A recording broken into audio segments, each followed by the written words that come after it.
Hello बच्चों, मैं पढ़ा रहा था आप लोग को जो है इलेक्ट्रोकेमिस्ट्री में जो है काफ़ी चीज़ पढ़ाया था कि ओम्स लॉ क्या है, कंडक्टिविटी क्या है, आपको पढ़ाया था जो है स्पेसिफिक कंडक्टिविटी क्या है। आज जो स्टार्ट करने जा रहा हूँ वो है मोलर कंडक्टिविटी या मोलर कंडक्टेंस। तो बच्चों आज स्टार्ट करते हैं मोलर कंडक्टिविटी। मोलर कंडक्टिविटी इसे बोलते हैं पाई एम्स। तो मोलर कंडक्टिविटी इसे नाम से ही लगता है कि आप एक मोल इलेक्ट्रोलाइट्स लीजिए और वो जो आपके इलेक्ट्रोलिटिक सेल हैं, मान लो ये सेल है, तो इसमें दो इलेक्ट्रोड होंगे। एक इलेक्ट्रोड मान लो ये है और एक इलेक्ट्रोड आपका ये है, और ये इलेक्ट्रोड की क्रॉस सेक्शन एरिया होगा, इनके बीच ये दूरी होगी, और इसमें जो है एक कोस होगा, और इसमें आप क्या डाल दीजिए, इलेक्ट्रोलाइट्स डाल दीजिए। इसके अंदर जो है आप क्या डाल दीजिए, इलेक्ट्रोलाइट। इलेक्ट्रोलाइट NaCl होता है, KCl होता है, H2SO4 होता है, इलेक्ट्रोलाइट डालेंगे। तो जब इलेक्ट्रोलाइट डालेंगे तो ये इलेक्ट्रोलाइट्स जब एक मोल डालेंगे तो उसमें आयन की चलने की क्षमता यानी पावर, उसे बोलते हैं मोलर कंडक्टिविटी। कहेंगे एक मोल्स इलेक्ट्रोलाइट लेंगे और उसके जो है इसमें डाल देते हैं और इस आयन बनेंगे इलेक्ट्रोलाइट, ये आयन बनेंगे, तो इनके चलने की पावर कितना होगी, उसी को बोलते हैं मोलर कंडक्टिविटी। तो कहेंगे it may be defined as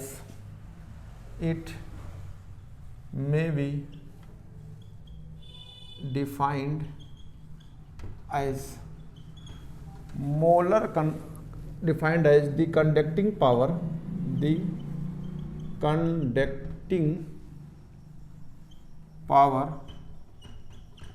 of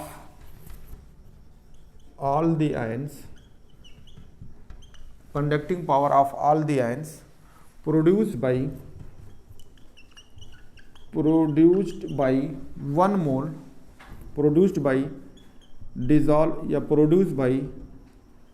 dissolving 1 mole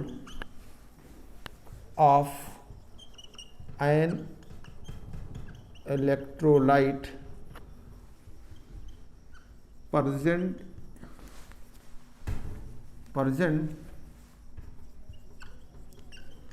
in 1 centimeter apart of the electrode, 1 centimeter apart of the electrodes।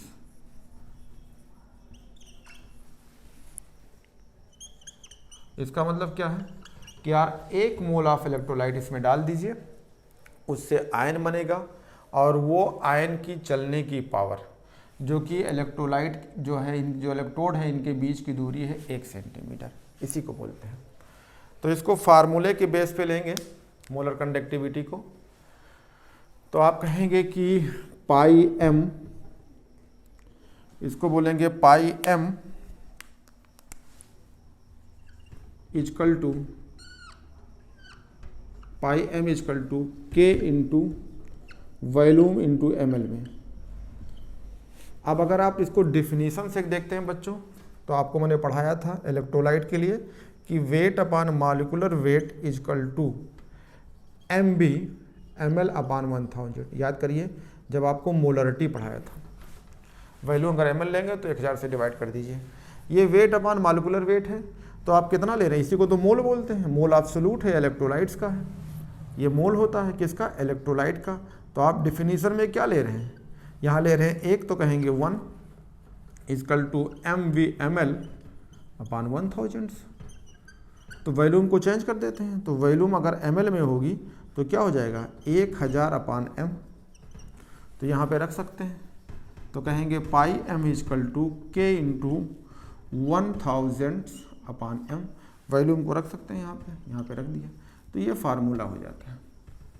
इस फार्मूले को आप यूज करेंगे।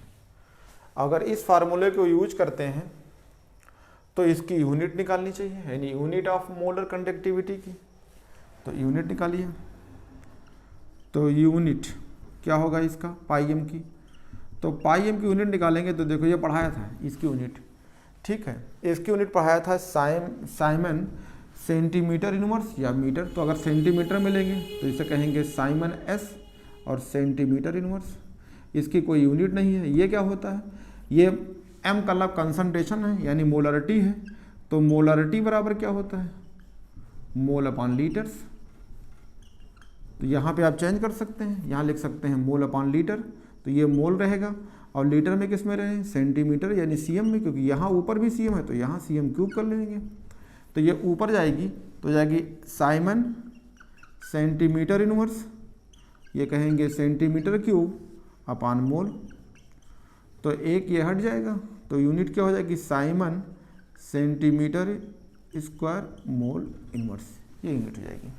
इसको आप चेंज कर सकते हैं बच्चों, किस में चेंज कर सकते हैं, इसको आप चेंज कर सकते हैं, आप एनसीईआरटी में जाएंगे तो इसे आप बदल सकते हैं। जैसे अगर आपसे कहा जाए, यहाँ पे लिख सकते हैं कि 1 साइमन मीटर, अगर चेंज कर लीजिए यूनिट को कि अगर 1 siemens metre square mole inverse को अगर आप चेंज करना चाहते हैं तो ये कह सकते हैं, मीटर को सेंटीमीटर में लेना चाहते हैं तो कहेंगे 10⁴ Simon centimetre square mole inverse, इसमें कह सकते हैं। अगर मीटर को सेंटीमीटर में चेंज करना है, या आपका लिखा हो 1 Simon centimetre square mole inverse, इसको उसमें चेंज करना है मीटर में, तो ये 10⁻, सेंटीमीटर है तो 10⁻, ये हो जाएगा 4 में, ये साइमन, ये मीटर मोल इनवर्स। एक ध्यान रखिएगा, 1 साइमन मीटर स्क्वायर करेंगे तो 1 मीटर बराबर 100 सेंटीमीटर, तो 100 का स्क्वायर करेंगे तो ये हो जाएगा, इसी को पलट देंगे तो ये बन जाएगा। तो इसको रखेंगे, अगर 1 siemens metre square mole inverse तो ये हो जाएगा, अगर यहाँ सेंटीमीटर करेंगे तो ये पावर में हो जाएगी। ये आपकी बहुत ज़रूरत है, कहीं जेईई मेंस में सवाल आते हैं तो कन्वर्जन दिया रहता है। इसको नोट कर लो बच्चों, आगे चलते हैं, यूनिट ध्यान रखिएगा। तो बच्चों आगे देखते हैं, अब होता है इक्विवेलेंट कंडक्टेंस क्या होगी, इक्विवेलेंट कंडक्टिविटी या कंडक्टेंस, कंडक्टिविटी उसको बोलते थे पाई एम, उसको बोलते थे जो है आपको बताए थे पाई एम, इसको बोलेंगे पाई इक्विवेलेंट, ऐसे करके सेम चीज़ें हैं। वहाँ क्या बताए थे अभी डिफिनीशंस में कि जो है आप 1 मोल के इलेक्ट्रोलाइट लेते थे और उसको डालते थे एक कोश में, उससे आयन बनता था, और वो आयन चलने में, अगर आपका इलेक्ट्रोड है, इलेक्ट्रोड के बीच 1 सेंटीमीटर दूरी है और जो चलते हैं आयन, उसे बोलते हैं मोलर कंडक्टिविटी। इसी को सेम कहते हैं, सेम डिफिनेशन है कि it is express as the conducting power, it is express as the conducting power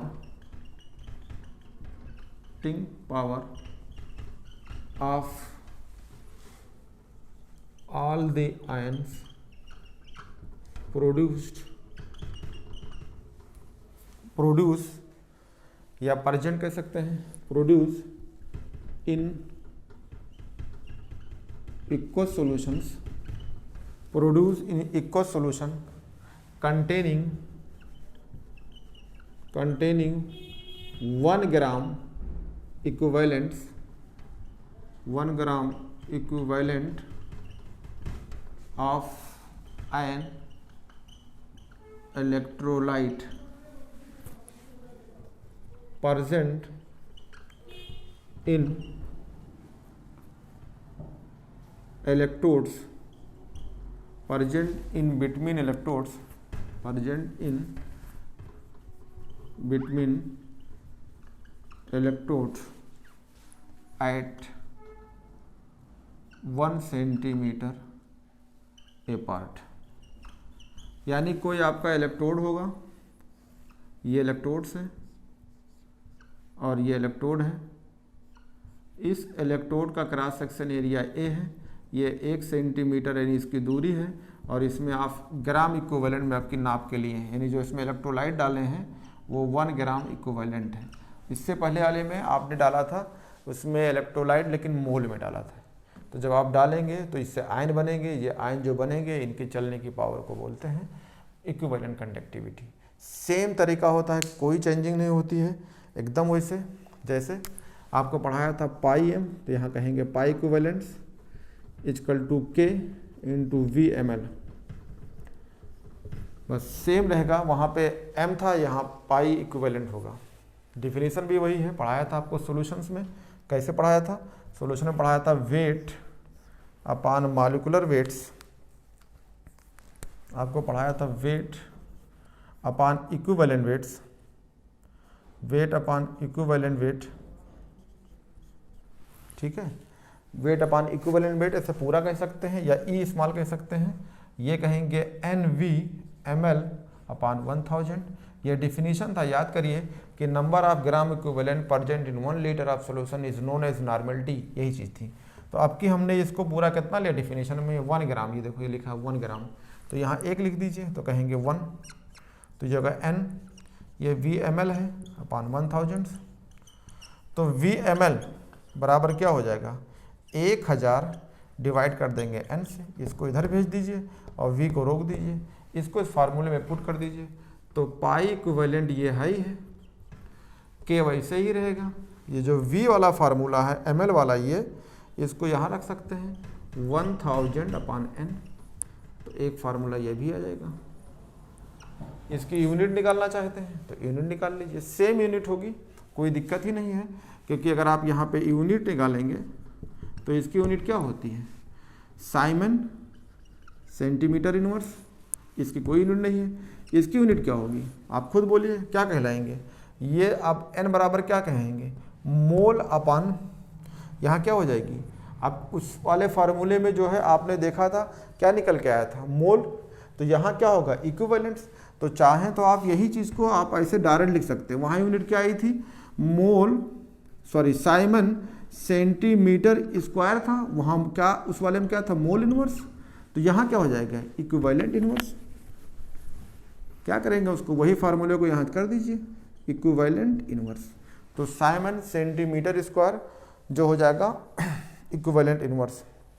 same conversion कर लीजिए, कहेंगे 1 Simon centimetre square equivalent inverse बराबर हो जाएगा 10 के पावर -4 साइमन। अब साइमन ये हो जाएगा मीटर स्क्वायर इक्विवेलेंट इनवर्स।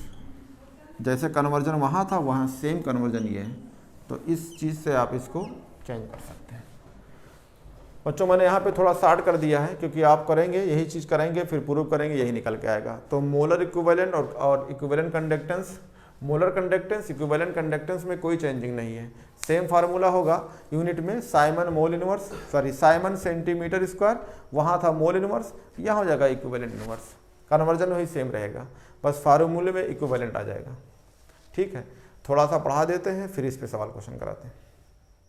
तो बच्चों दोनों चीज़ें बताते हैं। एक चीज़ है, जैसे मान लो आपने इनको रखा, 1 मोल डाला या 1 ग्राम इक्विवेलेंट डाला, तो कंडक्टिविटी रही। लेकिन अगर आप उसमें पानी बढ़ा दीजिए यानी डाइल्यूशंस कर दिए, तब क्या होगा, तो डाइल्यूशंस करने से कंडक्टिविटी क्या होगी, बढ़ेगी। तो चाहे वो मोलर कंडक्टिविटी हो चाहे इक्विवेलेंट कंडक्टिविटी है, डाइल्यूशंस करने से बढ़ेंगे। क्यों बढ़ेंगे, जो भी इलेक्ट्रोलाइट होंगे उनके बीच में क्या होगा, फोर्स ऑफ अट्रैक्शंस। जब आप पानी बढ़ाते हैं तो जो कैटायन एनायन होते हैं उन क्या होती है, वो जो है ब्रेक होने लगते हैं। ब्रेक होने लगते हैं तो ब्रेक होंगे तो क्या होंगे, दूर दूर जाएंगे, यानी इसका मतलब क्या होगा, आयंस बढ़ेंगे। यानी एक इलेक्ट्रोलाइट जो डाले हो उसमें नंबर ऑफ आयंस बढ़ेंगे, और नंबर ऑफ आयंस जो बढ़ेंगे वो चलने लगेंगे। तो ये आप लोग याद किए होते हैं कि मोलर कंडक्टिविटी या इक्विवेलेंट कंडक्टिविटी डाइल्यूशंस करने से बढ़ती है। इसका मतलब है वॉल्यूम बढ़ेगा, इसका मतलब है चलने की उनकी क्षमता बढ़ेगी, पावर बढ़ेगी। तो एक लाइन लिख सकते हैं कि ऑन डाइल्यूशंस करने पर, on dilutions molar conductivity and equivalent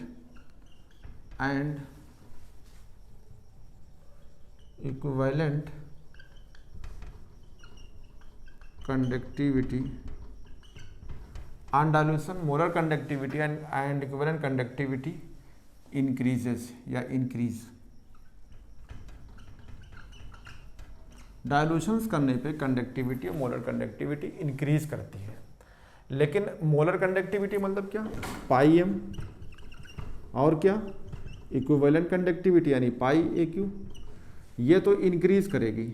डायलूशंस करेंगे, डायलूशंस करने पे क्या होती है, डायलूशंस करने पे ये इंक्रीज करती है। लेकिन अगर के की बात किया जाए, अगर आप डायलूशंस कर रहे हैं तो ये डिक्रीज करेगी। तो डायलूशंस करने पे ये तो बढ़ती है, ये घटती है। अब आती है कि अगर आपको देखा जाए ग्राफिकल रिप्रेजेंटेशन करते हैं तब क्या होता है। तो आप एनसीईआरटी में जाएंगे तो एनसीईआरटी में एक लाइन लिखा है कि मोलर कंडक्टिविटी, ठीक है, और जो होता है मोलर कंडक्टिविटी वर्सेस सी के पावर 1/2, ये ग्राफ होती है। तो एक चीज़ आप देख सकते हैं कि ये जो है ग्राफिकली रिप्रेजेंटेशंस कैसे करेंगे इसके बारे में। तो एनसीईआरटी में आप देख सकते हैं,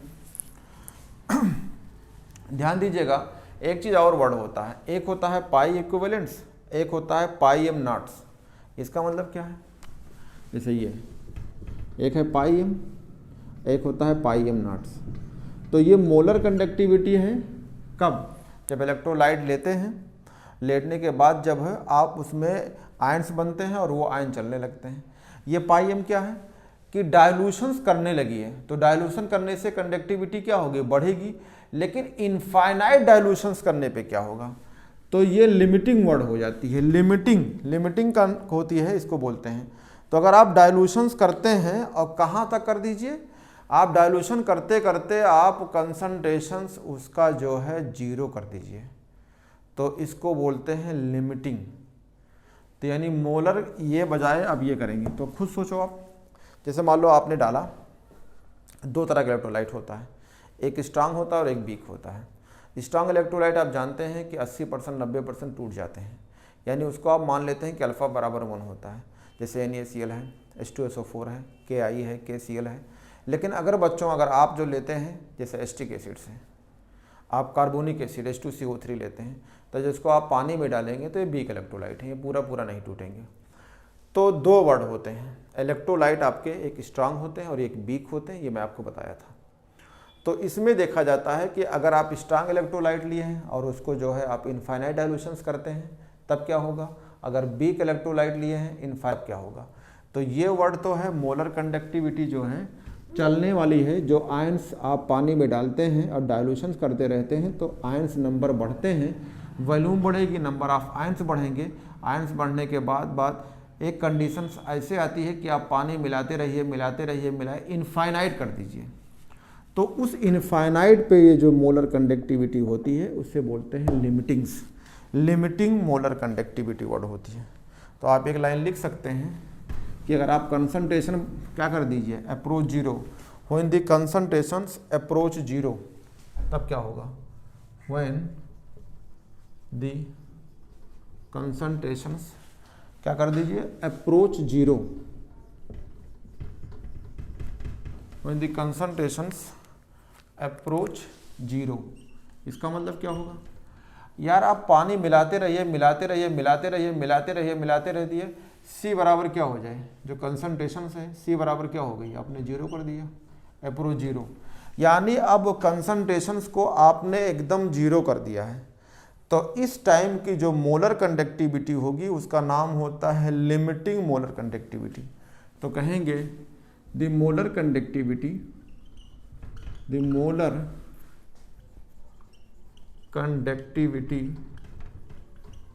is known as limiting molar conductivity. क्या हो जाएगा, लिमिटिंग मोलर कंडक्टिविटी, इसको बोलते हैं पाई एम नॉट। ये कंडीशंस कब आएगी, जब आप जो है पानी मिलाते एकदम 0 कर दीजिए मोलर कंडक्टिविटी, इसका नाम हो जाएगा लिमिटिंग मोलर कंडक्टिविटी। समझ लीजिए, जैसे वाला NaCl लिया, आप उसमें थोड़ा पानी मिला दिया, तो स्ट्रांग इलेक्ट्रोलाइट है, ज़्यादा पहले ही टूट चुका होगा, फिर और टूट गया, फिर और आपने पानी मिला दिया, फिर और पानी मिलाते पानी मिलाए, एक कंडीशन ऐसा हो जाए कि कंसंट्रेशन 0 हो जाए। ये कहने की बात है, ये ऐसा कुछ पॉसिबल नहीं है, कंसंट्रेशन ही 0 हो जाए। यानी आप मिलाते रहिए एकदम इनफाइनाइट पे आ जाइए, तो उस टाइम जो है कंडक्टिविटी जो मिलेगी, अब इनफाइनाइट डाइल्यूशंस का मतलब हो गया कि अब जो कंडक्टिविटी मिलेगी उसका नाम होगा limiting molar pi M not से। और आप पानी मिला के जो कंडक्टिविटी देख रहे थे उसका नाम था मोलर कंडक्टिविटी। तो इसमें एनसीईआरटी में जाएंगे तो एक ग्राफ मिलेगी, उस ग्राफ से समझाते हैं। उसमें दो तरह के इलेक्ट्रोलाइट हैं, एक स्ट्रांग इलेक्ट्रोलाइट है और एक वीक इलेक्ट्रोलाइट है। तो आप हेडिंग लिख सकते हैं एनसीईआरटी में कि मोलर कंडक्टिविटी वर्सेस सी के power half, molar conductivity versus C के अपॉन पावर। किसके लिए? ये दो के लिए होंगे। एक तो होगा आपका जो है, एक आपका जो होगा वो एस्टिक एसिड का होगा, एक होगा फॉर HAC बीक एसिड के लिए, और किसके लिए होगा? एंड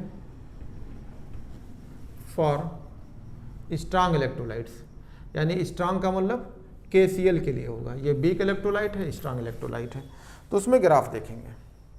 तो आप अभी हम पढ़ते हैं अलग अलग, किसके लिए? एक पढ़िए आप for strong electrolyte, strong electrolytes, strong electrolyte के लिए ये ग्राफ है आपका, और एक वीक के लिए भी है और एक स्ट्रांग के लिए है। दोनों ग्राफ इसमें एनसीईआरटी में बना हुआ है। ये कंसंट्रेशन है, कंसंट्रेशन के पावर जो है हाफ है, और जो है आपका ये जो है मोलर कंडक्टिविटी है जिसे बोलते हैं पाई एम, मोलर कंडक्टिविटी पाई एम। दो तरह ग्राफ मिलेगी। अगर आप एनसीईआरटी में देखते हैं तो ये कंसंट्रेशन है, तो ये ले है और ये है 0.2 है कंसंट्रेशंस। मान लो कंसंट्रेशन ये है आपका यहाँ पे कंसंट्रेशन से 0.4। अगर आप इस पे आते हैं, ये 200 है इसकी और एक है 400। ये है पाई एम की जो यूनिट होती है आप जानते हैं क्या होती है unit? Simon centimetre square mole inverse, इसकी यूनिट होती है। तो अगर आप ग्राफ देखेंगे,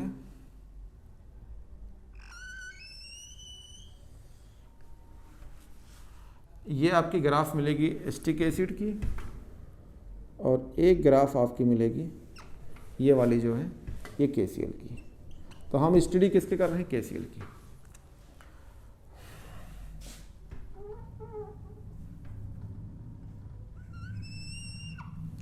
कि हम स्टडी कर रहे हैं KCl, स्ट्रांग इलेक्ट्रोलाइट की। तो आप जानते हैं स्ट्रांग इलेक्ट्रोलाइट में क्या मिलेगी आपको? एक चीज़ तो पहले, जैसे आप KCl को आपने क्या किया, दो इलेक्ट्रोड हैं, उस इलेक्ट्रोड में पानी भरा है, आप उसमें KCl डाल दिए तो इक्वस हो गया। तो KCl क्या मिलेगी? पहले से काफ़ी टूटी होगी। तो स्ट्रांग इलेक्ट्रोलाइट है, ज़्यादा पहले से टूटी होगी। ठीक है, तो स्ट्रांग इलेक्ट्रोलाइट का जनरली जो होते हैं आप जानते हैं कि डिसोसिएशन मैक्सिमम होती है, यानी 100% होती है। मान लो थोड़ा परसेंट रह गया, मान लो 85% KCl टूट गया था, फिर आपने उसमें पानी मिलाया क्या होगा? फिर टूटेगी। तो देखो एक ग्राफ देखो, चेंजिंग क्या होगी? जैसे स्ट्रेट लाइन है, तो आपने देखा, हम कह रहे हैं कि डाइल्यूशंस करने पे बहुत ज़्यादा फर्क नहीं पड़ेगी। कैसे? देखो, ये जो आप इधर आएंगे, जब आप इधर आते हैं तो C की वैल्यू क्या होगी? 0। C की वैल्यू 0 मतलब कंसंट्रेशन कम हो रहा होगा। वॉल्यूम और कंसंट्रेशन का रिलेशंस क्या होता है? Inversely proportional. कंसंट्रेशन कम होगी तो वॉल्यूम क्या होगी? बढ़ेगी। तो अगर आप इधर आते हैं तो किधर जा रहे हैं? C किधर जा रही है? 0 की तरफ। अगर C 0 की तरफ जा रही है, इसका मतलब क्या हो रहा है? इसका मतलब कंसंट्रेशन कम हो रहा है, इसका मतलब डाइल्यूशन हो रहा होगा। तो ये रहा। तो अगर आप डाइल्यूशंस करते हैं, कहते हैं ऑन डाइल्यूशंस, अगर आप डाइल्यूशंस करते हैं तो कंसंट्रेशन क्या होगी? आपका C क्या होगी? डिक्रीज करेगी। तो वॉल्यूम क्या होगी आपकी? इंक्रीज करेगी। ये देखो, हम इधर आ रहे हैं, हमने पानी मिलाया। आप क्या करने जा रहे थे? आपने पहले क्या लिया? दो इलेक्ट्रोड हैं, उसमें इक्वस है, और आपने उसमें KCl डाल दिया। जैसे KCl डालेंगे क्या होगी? टूटने लगेगी। जब टूटेगी तो मैक्सिमम टूट जाएगी, थोड़ा बहुत बचेगी। आपने फिर पानी मिला दिया, मान लो उसमें उठा के 1 लोटा पानी डाल दिया, तो फ़र्क क्या होगा? पहले वॉल्यूम मान लो थी आपका 1 लीटर, 1 लोटा में बढ़ा दिया तो वॉल्यूम बढ़ गई। तो कंसंट्रेशन क्या होगी, कम। जब वॉल्यूम बढ़ेगी तो कंसंट्रेशन क्या होगी। तो यानी ग्राफ आप किधर चल रहे हैं, इधर आ रहे हैं। आप आइए, पहले जब आप यहाँ पे थे, जब पानी नहीं मिलाए थे, तब आपने देखा यहाँ कहानी है। तो आओ इसको चेक करते हैं। तो यहाँ देखो कितना कंडक्टिविटी बढ़ी। तो हमने आपको ये से डाट डाट दिखाया कि कितना आपकी फ़र्क पड़ेगी। तो देखो कितना फ़र्क पड़ी, ये रहा। आपने फिर 1 लोटा पानी मिला दिया, यानी फिर डायलूशन कर दिया। तो मान लो आप यहाँ पे आ गए, यहाँ पे। तो देखो जब यहाँ आएंगे तो कितना फ़र्क पड़ेगा, ये देखो कितना फ़र्क पड़ा। अरे जरा सा फ़र्क पड़ा। यानी आप पानी मिलाते रहिए, डाइल्यूशंस करते रहिए। आप अगर देखते हैं कंडक्टिविटी कितना, तो इतना बढ़ गई। आप एक काम कर लीजिए, आप इनफाइनाइट तक डाइल्यूशंस कर दीजिए। यानी आप जो है क्या करेंगे, डाइल्यूशंस करते रहिए, बढ़ाते रहिए, लेकिन कंडक्टिविटी में बहुत फ़र्क नहीं पड़ती। क्यों नहीं फ़र्क पड़ती? क्योंकि ऑलरेडी वो स्ट्रांग इलेक्ट्रोलाइट है, ऑलरेडी 80-85%, 90% टूट चुका होगा। तो पानी बढ़ाने से स्ट्रांग इलेक्ट्रोलाइट पे कंडक्टिविटी में बहुत फ़र्क नहीं पड़ती है। लेकिन हाँ, अगर देखा जाए तो कुछ ना कुछ फ़र्क मिलेगी आपको, क्योंकि जैसे जैसे पानी मिलाएंगे आप इधर आ रहे हैं। और एक कंडीशंस क्या कर देते हैं कि अगर आप डाइल्यूशंस करने से कंडक्टिविटी बढ़ी, ये बात एकदम सही है, बढ़ी, लेकिन बहुत फ़र्क नहीं पड़ी। और एक कंडीशन आप ऐसा कर दीजिए कि इनफाइनाइट कर दीजिए, तो उस कंडीशन में आप कहाँ पहुँच जाएंगे, डाइल्यूशन करते करते कंसंट्रेशन 0 कर देंगे। ये कहने की बात है, ऐसा नहीं है कि ये 100% हो सकता है। तो आपने कंसंट्रेशन अगर 0 कर दिया तो इस कंडीशंस में क्या होगा, आप क्या होगा कि आपका जो है कंडक्टिविटी जो होगी क्या हो जाएगी, बढ़ जाएगी। तो अगर मान लो आप यहाँ आते हैं तो कितना फ़र्क पड़ेगी, मान लो यहाँ पे यहाँ आ गए तो ये कंडक्टिविटी बढ़ जाएगी। तो ये चीज़ें आप कह सकते हैं कि अगर आप हम डाइल्यूशंस करते हैं तो कंडक्टिविटी स्ट्रांग इलेक्ट्रोलाइट में बहुत नहीं बढ़ती, लेकिन हाँ बढ़ती है। लेकिन इनफाइनाइट में पहुँच जाते हैं तो कंडक्टिविटी थोड़ी बहुत और बढ़ जाती है। अब आती है कि इसे कैसे एक्सप्रेस करेंगे। भी तो हमने स्ट्रांग इलेक्ट्रोलाइट के लिया, तो डाइल्यूशन करने से कंसंट्रेशन घटेगी तो वॉल्यूम बढ़ेगी और मोलर कंडक्टिविटी भी बढ़ेगी। पहले से बहुत टूट चुकी है, तो आप कह सकते हैं कि स्ट्रांग इलेक्ट्रोलाइट में भी, ये स्ट्रांग इलेक्ट्रोलाइट की बात कर रहे हैं, तो कहेंगे पाई भी इंक्रीज करेगी। कुछ ना कुछ तो बढ़ेगी, बहुत तो नहीं बढ़ेगी, बहुत बढ़ती है वीक इलेक्ट्रोलाइट में, लेकिन हाँ फिर भी बढ़ेगी। और अगर आप इनफाइनाइट पहुंच जाइए यानी पाई एम, तो इसी वर्ड को होते हैं लिमिटिंग। इसका मतलब है कि आप यहाँ पहुँच गए, तो आप करते करते इनफाइनाइट पहुँच जाएंगे। इसका मतलब कंसंट्रेशन 0 कर देंगे। इसका मतलब जितने इलेक्ट्रोलाइट थे एक मोल के फॉर्म में, सब के सब टूट जाएंगे और सब टूट के चलने लगेंगे। तो इसका नाम हो जाएगा लिमिटिंग, यानी आप इनफाइनाइट पहुँच गए। तो कहेंगे ऑन इनफाइनाइट डाइल्यूशंस, ऑन कहाँ चले जाएंगे, इनफाइनाइट डाइल्यूशंस पे। तो इस टाइम क्या हो जाएगी, पाई एम मोलर कंडक्टिविटी यानी लिमिटिंग मोलर कंडक्टिविटी वर्ड हो जाएगी। क्या हो जाएगी, जितना होना था वो कहाँ पहुँच जाएगी, मैक्सिमम हो जाएगी। तो इसी चीज़ पे जो है इन्होंने देखा। लेकिन आप ये चीज़ कह सकते हैं पाई एम इंक्रीज तो करेगी, तो कैसे इंक्रीज करेगी, स्लोली इंक्रीज करेगी, बहुत फ़र्क नहीं पड़ेगी। तो ये पॉइंट आप टिक कर लीजिए कि डाइल्यूशंस करने पे बहुत धीरे धीरे बढ़ती है स्ट्रांग इलेक्ट्रोलाइट के लिए। कहेंगे for strong electrolyte on dilutions pi M increase, कैसे इंक्रीज करेगी, स्लोली, धीरे धीरे बढ़ती है भाई, धीरे धीरे इंक्रीज करेगी। ये ध्यान रखिएगा, धीरे धीरे इंक्रीज, बहुत ज़्यादा फर्क नहीं पड़ता। क्योंकि देख लीजिए अगर आपने यहाँ पहुँचे तो इतना बढ़ी, बहुत धीरे धीरे इंक्रीज करती है। तो इसी पे एक ग्राफ बनाया गया। जो ग्राफ ये था, इस फार्मूले को यूज कर सकते हैं कि pi M equal to pi M not, ध्यान दीजिएगा लिमिटिंग वाला है, माइनस ए सी के पावर हाफ। ये फार्मूला होता है। और इस फार्मूले को देने वाले जो थे आनसेंगर थे और डेविल हक्कल थे। तो किसने दिया था, कहेंगे by Debye Hückel and ऑनसेंगर।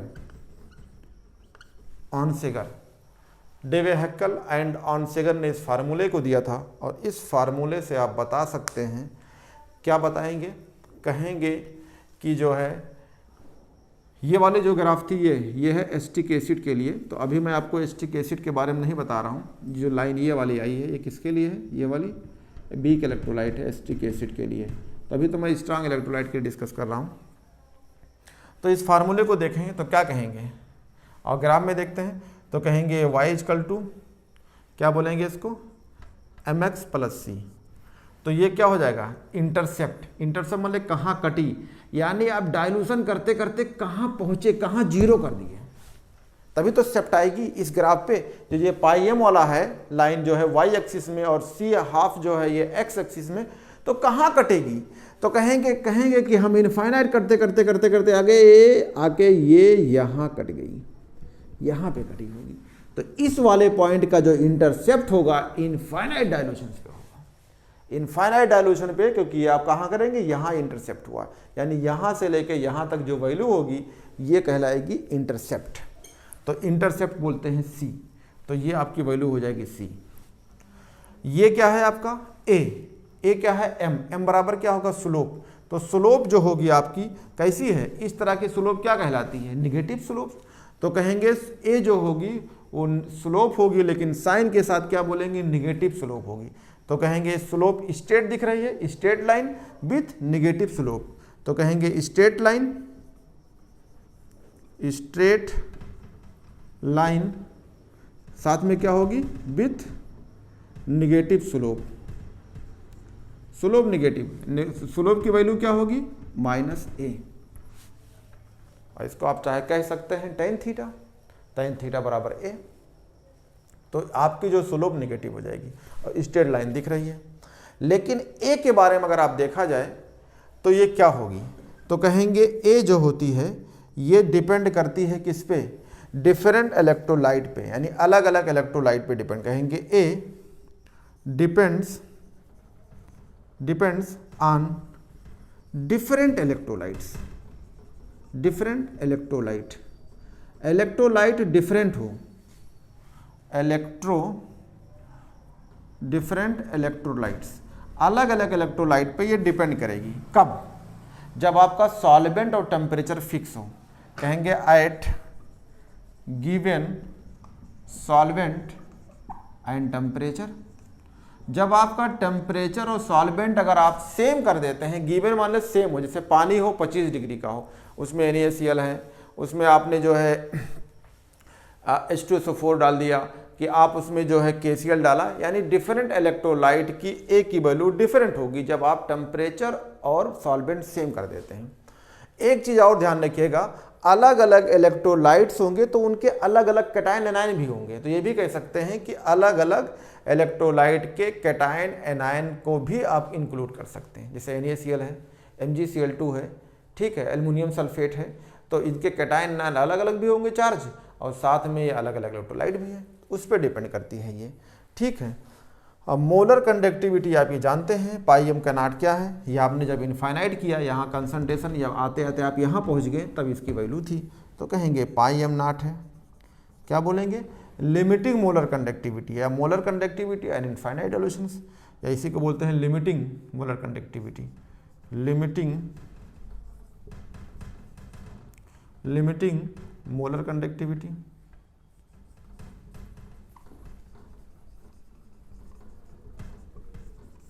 Molar conductivity. तो ये बच्चों आपके लिए था स्ट्रांग इलेक्ट्रोलाइट्स का ग्राफ, किसके बीच में, वर्सेस था पाई एम वर्सेस 1/c पे। क्या क्या याद रखेंगे, एक बार फिर रिवीजन करा देता हूँ कि अगर स्ट्रांग इलेक्ट्रोलाइट है, पानी में आप डालेंगे, एक को सोल्यूशन में डालेंगे, तो वो स्ट्रांग है तो पहले से जो है वो टूट जाएगा, ज़्यादातर टूट जाएगा, यानी 80-90% तो पहले से टूटा होगा।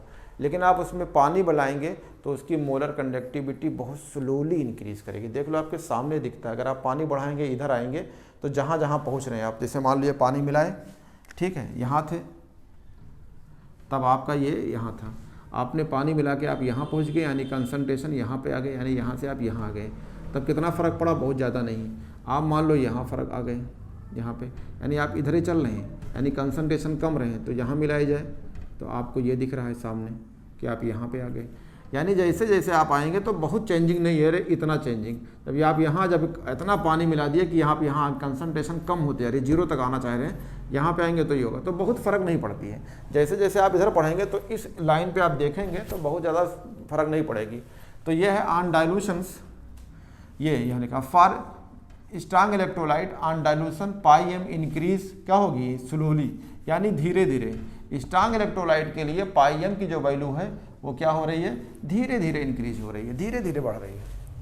आप इनफाइनाइट पहुंच जाते हैं, आप यहाँ पे आ जाते हैं, तो आप कहाँ देखेंगे कि वैल्यू कहाँ आ जाएगी, यहाँ। तो यानी इतने तो फर्क पड़, जब आप यहाँ पे थे तब वैल्यू आपकी ये थी, यानी इतना थी। लेकिन जब आप इनफाइनाइट पहुँच गए, यानी कंसंट्रेशन 0 कर दिया, तो आपकी वैल्यू इतना, यानी बहुत फ़र्क नहीं पड़ी। तो इसी पे स्ट्रांग इलेक्ट्रोलाइट पे ही जो है हक्कल, डिवे हक्कल और आनसेंगर ने फार्मूला बताया। क्या बताया कि pi M equal to pi not A C के पावर 1/2।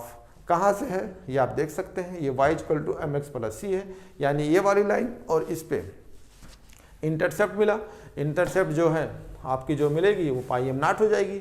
स्लोप आपकी ये है, निगेटिव स्लोप दिख रही है, और इस निगेटिव स्लोप से आप पता कर सकते हैं कि ए की जो वैल्यू होगी अलग अलग इलेक्ट्रोलाइट की अलग अलग होगी, यानी डिपेंड करती है डिफरेंट इलेक्ट्रोलाइट पे, या कह सकते हैं depend upon nature of electrolytes, कह रहे हैं डिपेंड्स ऑन डिफरेंट इलेक्ट्रोलाइट, या इसी का नाम हो जाएगा कि A depend upon nature of electrolyte. ये भी कह सकते हैं कि ए डिपेंड करती है नेचर ऑफ इलेक्ट्रोलाइट, ये भी लाइन आप यहाँ लिख सकते हैं, डिपेंड ऑन डिफरेंट इलेक्ट्रोलाइट, या इसी को बोल सकते हैं नेचर ऑफ इलेक्ट्रोलाइट्स।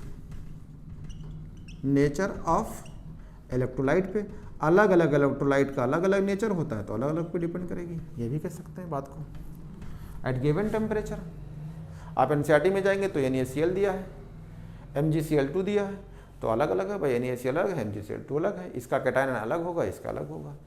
तो ये चीज़ें आप बता सकते हैं जो स्ट्रांग इलेक्ट्रोलाइट के लिए है। अब अगर आप देखा जाए कि वीक इलेक्ट्रोलाइट्स में, तो वीक इलेक्ट्रोलाइट्स के अगर आप देखते हैं तो इसको मिटा देता हूँ, इसकी स्क्रीनशॉट ले लीजिए, और वीक इलेक्ट्रोलाइट में देखते हैं।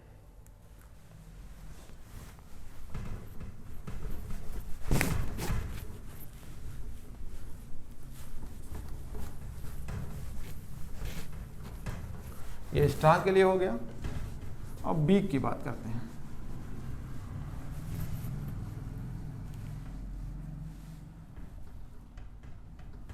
तो ये वाली लाइन जो थी अब स्ट्रांग की थी।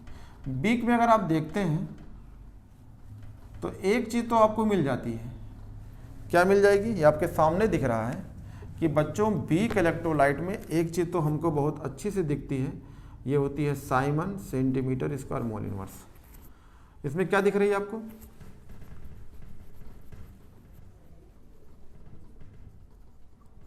ये जब आप पानी मिलाते हैं वीक इलेक्ट्रोलाइट में, डाइल्यूशन करते हैं, तो देखो धीरे धीरे धीरे धीरे धीरे धीरे तो टूटती है, लेकिन एक बैग देखो दैग उछाल करती है, यानी एक बैग एक्सपोनेंशियली क्या होती है, बढ़ जाती है। तो यानी वीक इलेक्ट्रोलाइट में ये चीज़ तो आपको दिखेगी। जैसे मान लो आप यहाँ थे तो कोई दिक्कत नहीं, ये लाइन यहाँ मिली, आप यहाँ आए तो ये लाइन यहाँ मिली, आप यहाँ पहुँच गए तो ये लाइन यहाँ मिली। आप जैसे यहाँ पहुँचते हैं, ये यहाँ पे अगर आप आ जाते हैं, मान लो यहाँ पे आए, तो जैसे जैसे आप इधर आएंगे वीक इलेक्ट्रोलाइट में, देखो कितनी वैल्यू बढ़ जाती है यहाँ से यहाँ। उसके बाद अगर देखते हैं तो एक बैग इंक्रीज कर जाती है।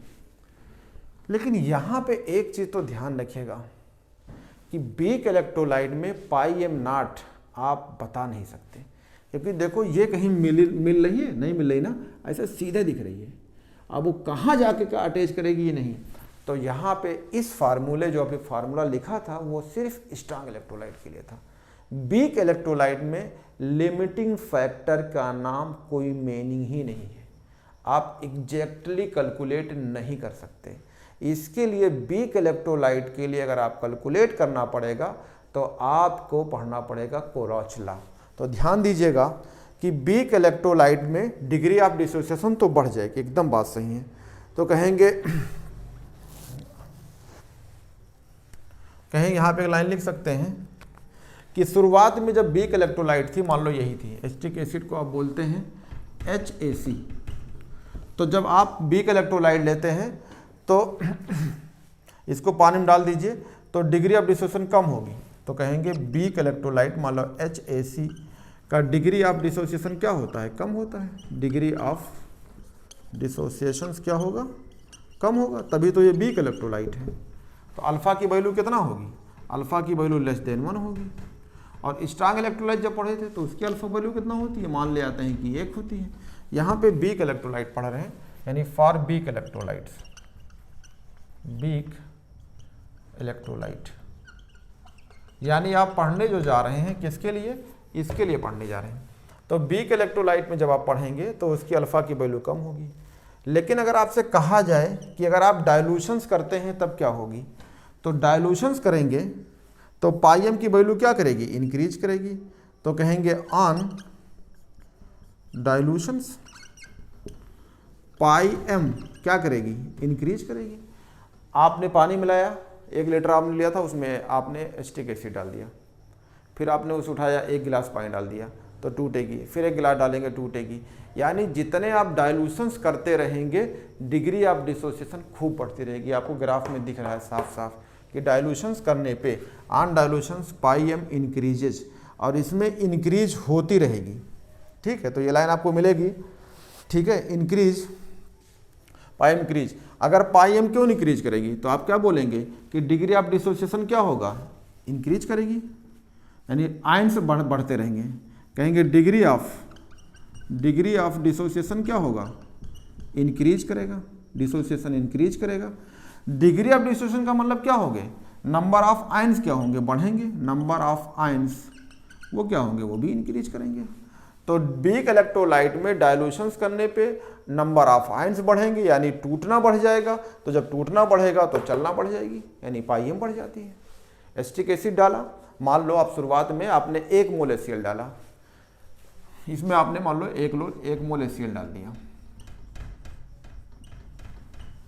HCl नहीं एसिटिक एसिड ले लो। इसमें आपने क्या किया, CH3COOH कितना डाला आपने, 1 मोल। तो आपने देखा कितना मिल गए, मान लो 1 मोल का मतलब कितना, आवागाद्रो नंबर, यानी 6 × 10⁻23। अब अगर इसमें आपने इतना डाला था 6 × 10⁻23, इतना तो एसिटिक एसिड डाला, लेकिन मान लो इसमें से 10,000, आप मान लीजिए कि 10,000 एसीटेट आयन मिल जाएगा, इसमें ये मिल गया CH3COO-, और 10,000 आपका इसमें क्या आयन मिलेंगे, यानी आपका मिल गया H पॉजिटिव आयन, यानी ये मिले। तो इसका मतलब क्या है, 6 के आगे 23 जीरो था, उसमें से सिर्फ 10,000 ये बने हैं, 10,000 ये बने हैं, बाकी क्या हम वैसे पड़े हैं। फिर आपने पानी डाला, फिर मान लो 10,000 बन गया। तो ऐसे का मतलब है पानी आप मिलाते रहेंगे, डाइल्यूशंस करते रहेंगे तो क्या होगी, डिग्री ऑफ डिसोसिएशन बढ़ेगी। इसका मतलब ये आयन बढ़ते रहेंगे। तो जब आयन बढ़ेंगे तो वो चलेंगे खूब, जब उसमें चलेंगे तो क्या होगी, पाई एम इंक्रीज कर जाएगी।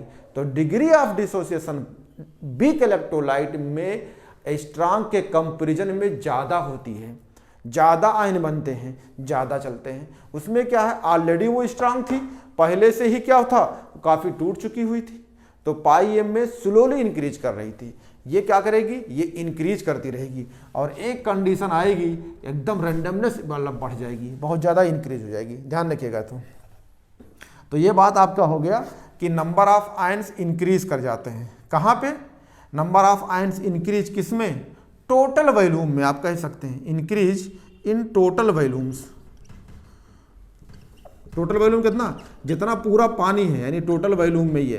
तो कहेंगे on dilution pi M increase. क्यों इंक्रीज करेगी, इसको हटा दो, क्यों इंक्रीज करेगी, डिग्री ऑफ डिसोसिएशन बढ़ जाएगा। क्यों बढ़ेगा, क्योंकि नंबर ऑफ आयंस बढ़ जाएंगे, किसके अंदर, इन टोटल वॉल्यूम्स के अंदर। ये कह सकते हैं। कब, कितना होना चाहिए, कह सकते हैं कितने में, 1 मोल इलेक्ट्रोलाइट्स में, 1 मोल इलेक्ट्रोलाइट के लिए। ये बात हमने एक लाइन में लिख दिया कि on dilution pi M increase करेगी। क्यों इंक्रीज करेगी, डिग्री ऑफ डिसोसिएशन बढ़ जाएगा। इस मतलब क्या होगा, उस मतलब नंबर ऑफ आयंस बढ़ जाएंगे, जो टोटल वॉल्यूम होगी। टोटल वॉल्यूम में क्या पड़ा था, 1 मोल का इलेक्ट्रोलाइट्स, ये था। तो आप कह सकते हैं पाई एम नॉट, लेकिन ध्यान दीजिएगा अगर इसे कहीं टच कराना जाए, आप यहाँ पहुँच जाइए, यानी आप कंसंट्रेशन आपने 0 कर दिया, तो पाई एम नॉट यहाँ पे क्या होगी, कहीं कट रही है, नहीं। इसीलिए वीक इलेक्ट्रोलाइट के लिए ये वर्ड इस्तेमाल किया गया है कि पाई एम यहाँ पे आप पता नहीं कर सकते। तो कहेंगे pi M not can not, ठीक है, obtain can not be obtain, ठीक है, by extrapolations of pi M to zero concentrations at infinite dilutions, यानी इसका मतलब C बराबर 0 कर देते हैं। तो पाई एम नॉट फिर किससे पता करेंगे, तो आप यहाँ एक लाइन लिख सकते हैं, पाई एम नॉट पता करने के लिए, यानी वीक इलेक्ट्रोलाइट में, वीक इलेक्ट्रोलाइट पढ़ ही रहे हैं, तो किसके लिए करना पड़ेगा, किससे पता करेंगे, कोलॉच लॉ, KOHLRAUSH, कोलॉच लॉ से। तो पाई एम नॉट को पता करना है वीक इलेक्ट्रोलाइट में, तो कोलॉच लॉ से पढ़ेंगे। तो इसका मतलब है बच्चों, आपको अगले लेक्चर में आपको पढ़ाएंगे कोलॉच लॉ, और कोलॉच लॉ से सवाल इस साल भी आया था, इस साल 2 सवाल आए थे नीट 2021 में, तो उसको डिस्कस भी करेंगे।